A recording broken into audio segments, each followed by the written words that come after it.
Dalam praktek kehidupan kita yang nyata, kita selalu milih orang yang membuat kita nyaman.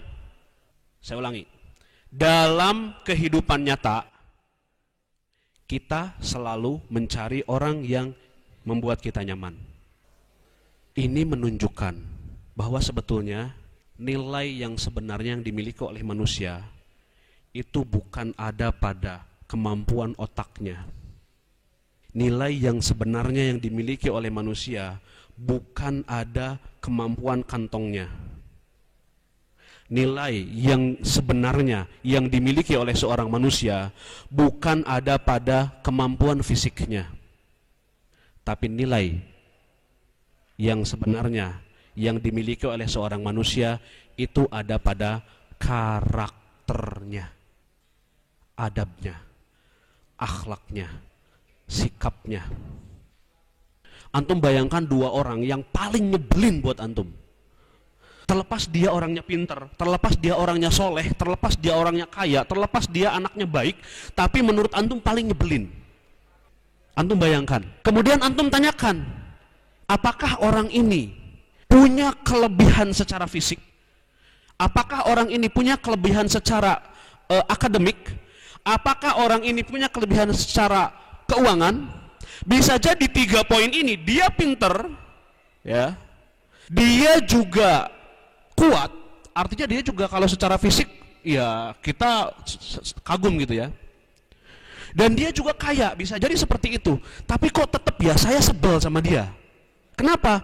Karena dia cerewet orangnya. Karena dia orangnya nggak asik. Karena dia orangnya gampang tersinggung. Karena dia orangnya gampang marah. Karena dia orangnya nggak bisa dibawa bercanda.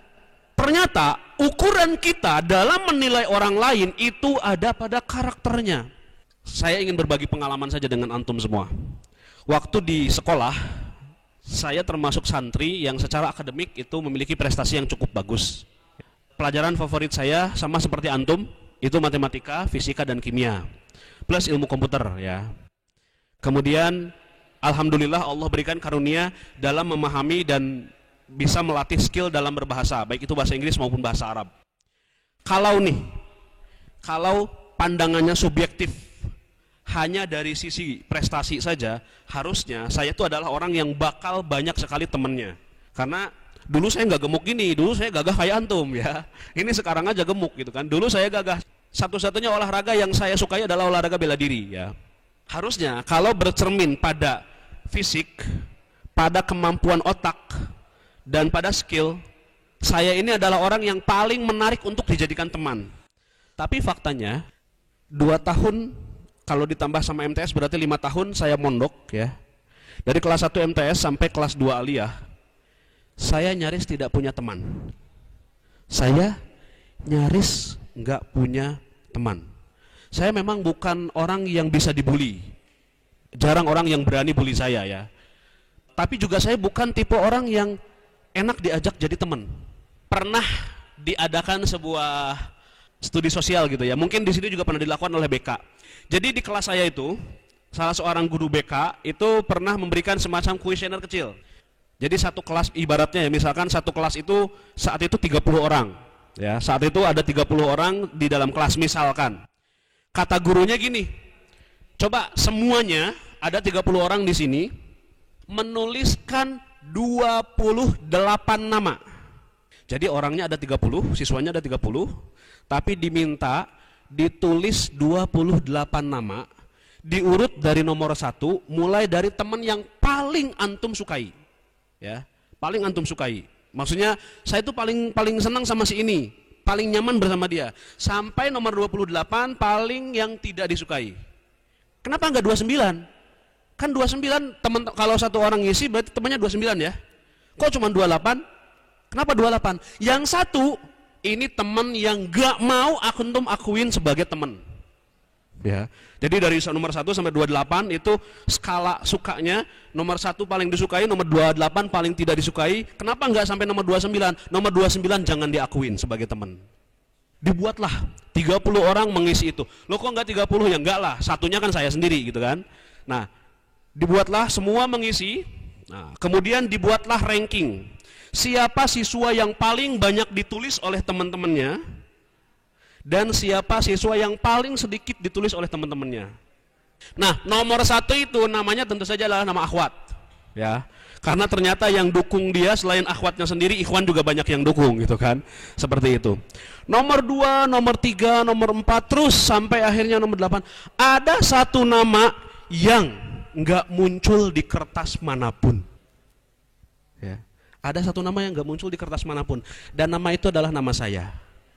Ya, itu realita, itu kenyataan.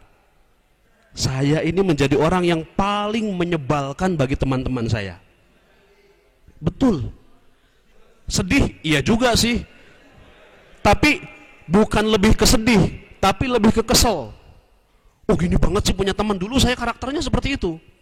Kenapa nggak ada yang nulis nama saya? Karena saya akui waktu itu, saya tuh orangnya nyebelin. Saya tuh pinter dan sombong.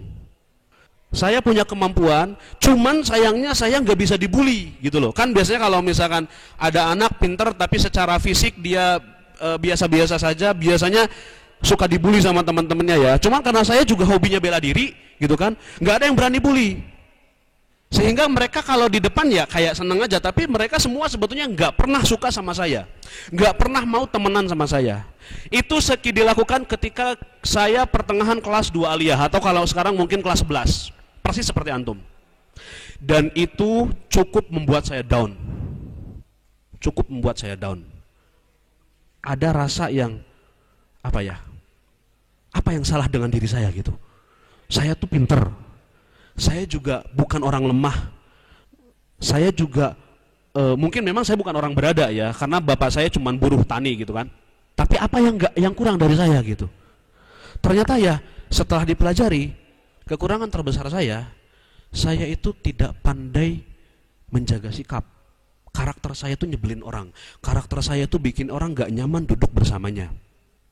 Dari situ saya belajar bahwa nilai diri seseorang itu bukan ada pada otaknya.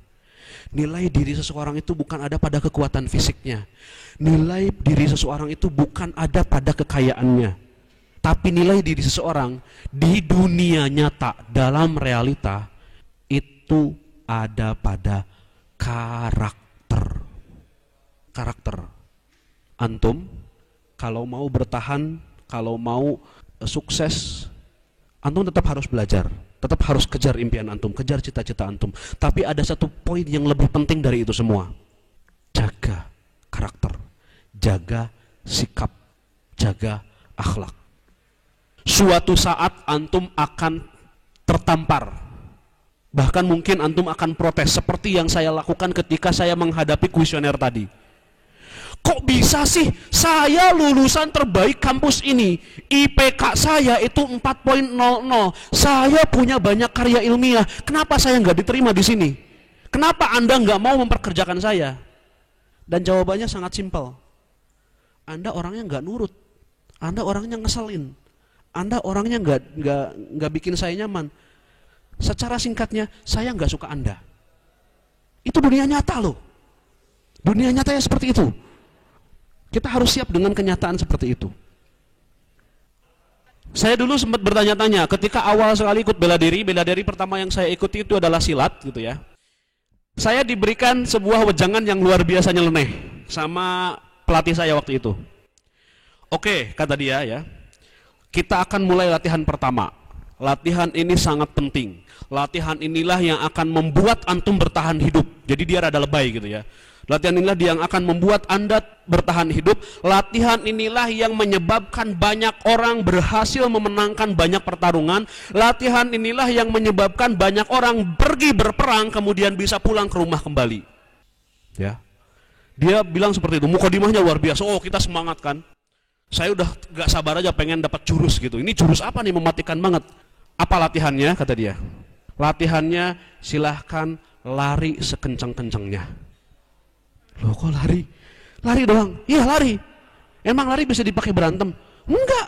Lari ini senjata paling ampuh. Kalau ente lihat 5 orang gagah-gagah bawa golok ngajakin berantem, jangan dilawan, lari. Bener enggak? Nah, iya, itulah yang menyebabkan orang itu enggak mati. Saya tertampar saat itu ya. Ini orang ngajarin bela diri apa ngajarin jadi pengecut? Bukan jadi pengecut kata dia. Kita boleh berantem, kita boleh mengeluarkan seluruh tenaga, tapi pada akhirnya kalau kita nggak bisa ngukur gitu ya, bukan dalam jihad ya, bukan dalam jihad, karena yang ngajarin ini pelatih silat, bukan mujahid. Kalau mujahid kita maju terus sampai syahid insya Allah. Kata gitu ya. Ya kalau kita sudah bisa merasakan kita nggak bisa menang, lari, jaga nyawa antum. Nah, akhirnya setiap hari ketika kita mau latihan, hal pertama yang dilakukan adalah lari. Datang ke lapangan, lari dulu 10 keliling. Datang ke lapangan, lari dulu, lari aja. Sekitar 1 bulan saya belajar sama beliau, mulai bertanya-tanya, ini kapan saya dilatih jurus? Nah, kata dia, lari inilah yang akan antum paling butuhkan ketika dalam berantem yang sebenarnya. Antum berantem, jurusnya sehebat apapun, tapi kalau nggak tahan 2 menit berdiri di atas ring, kalah. Baru ngeluarin jurus, ketonjok sekali udah ngos-ngosan, dipukulin sama musuh. Yang paling penting dalam berantem itu adalah stamina. Pukulan sekali nggak kena, kalau kita staminanya masih kuat, bisa nyari lagi kesempatan lain. Akhlak tuh seperti itu. Karakter tuh seperti itu. Antum setiap hari belajar akhlak, belajar karakter, belajar sikap. Mungkin gak kerasa sekarang, tapi kalau kita membiasakan ini dengan karakter positif, dengan adab yang baik, dengan akhlak yang mulia, antum akan berterima kasih pada guru-guru antum nanti. Untung saya sekolah di Husnul. Karena ternyata ketika saya masuk ke sini, yang orang lihat itu bukan kecerdasan saya. Saya berkali-kali menemukan kenyataan ketika saya ingin bergabung dalam sebuah tim, itu ijazah saya nggak pernah dilihat. Nyaris tidak ada orang yang peduli berapa nilai saya ketika di Lipia dulu. Yang mereka lihat apa? Saya mau kerja nggak? Ngajar saya kayak gimana? Disiplin nggak masuknya? Beneran nggak ngajarnya? Itu yang akan dilihat, itu yang akan dinilai. Dan antum dalam kehidupan yang sebenarnya nanti juga seperti itu. Dan itu nggak bisa ngedadak ya. Kalau kita nggak biasa dengan karakter-karakter yang positif, nggak bisa tiba-tiba harus menjadi orang yang positif. Kita biasa kesiangan, susah sekali kalau misalkan tiba-tiba harus masuk ke kantor yang jam 7 sudah harus berada di kantor. Ya.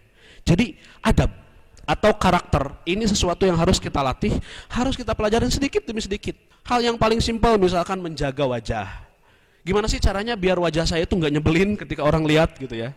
Nah, seperti itu. Jadi nilai seorang manusia itu bukan ada pada otaknya, bukan ada pada kekuatan fisiknya, dan bukan ada pada kekayaannya.